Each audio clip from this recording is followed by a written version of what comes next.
Morning, kids. Last time we were together, we drew this candy dispenser, and today we're going to set up our Toolpaths to cut this out. Before we do that, we have to make sure that when we click on this whole piece in here turns pink. It's highlighted in pink. So we do that by going to the join command, join open vectors. When we drew the lines along the top and the bottom here that connected the left side to the right side, we have to make sure that they join those spaces, or even though the lines connect to each other, they're not actually a closed vector. So what we'll do is we'll hold down the shift button, and then we're going to click the top, left side, bottom, and the right side. And then we're going to click join open vectors. I should be able to click join. And now when we click on this, it should be one solid pink piece. Okay? If that's the case, then we can move on to the next step. So we'll click this blue arrow here underneath view, and this will take us to our toolpath commands. All right? We're going to look for the pocket toolpath,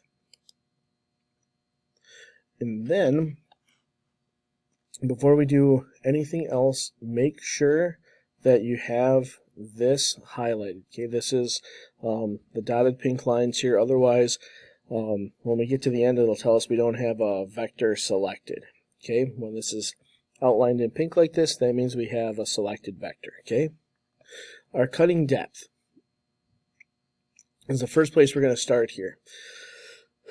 The place here where it says start depth, well, that's going to be the top of the material, so that'll stay at 0. Okay, and we'll set that with the machine in the shop. Okay, next it's talking about how deep are we going to end up cutting into our material. Well, we need to go down 3/4 of an inch, so we're going to type in 0.75 right here. Okay, and then we're going to go down to the tool. You guys are going to go down to click select. And then what you're going to do is make sure that you are under the imperial heading right here, not metric. Okay, metric tools are going to be different sizes, obviously, and we don't use metric tools in here. So we make sure that we're under imperial. Then we're going to go to end mill. All right, and you're going to look to see if you have a 1/4 inch end mill. If you do not, what you're going to do is select one of these end mills that you have right here, and then we're going to make a copy. So we're going to pretend like I don't have a 1/4 inch end mill, but I do have a 1/2 inch. So I'll select that. I'm going to go down here to copy. If you notice, I now have 2 1/2 inch end mills. All right. With the one that's selected, I'm going to change the name to 0.25, 1/4 inch. End mill is going to stay the same. My tool diameter needs to change to 0.25. All right. My passover depth is going to change to 1 decimal point, not 2. 125. 1/8. All right. My spindle speed, that doesn't really have to change because that's going to be controlled by the router and not by the machine, but the feed rate does. That's going to change to 50, and make sure it says inches per minute. And finally we have our plunge rate, and that'll stay at 30 inches per minute. Then I'm going to hit apply. Now I should now have an end mill, just like we want to use for our project. Okay, then we're going to hit OK. All right. Well, the next thing I would ask that you do is come down here to where it says passes and click edit passes. And right now we're taking off 1/8 of an inch in one pass. All right, we're going to lessen that load on the router bit by changing this to 8 passes. So we're not quite at 1/8 of an inch, and we're not quite at a 1/16 of an inch, so we're kind of in between right now. For that, we're going to hit OK. If you notice, our pass numbers changed over here. Next thing we're going to do is name what this path is going to be. So for this, I would like for you to put in your last name so I know whose this is when we go to save it. And we're going to hit calculate. Now here we're going to see what our cutter is going to do.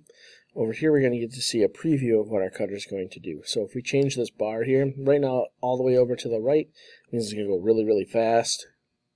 If I change this here towards the middle, it's going to be not quite so fast. A little bit slower than what it's going to actually do in the machine, but we get a chance to see how it's going to cut.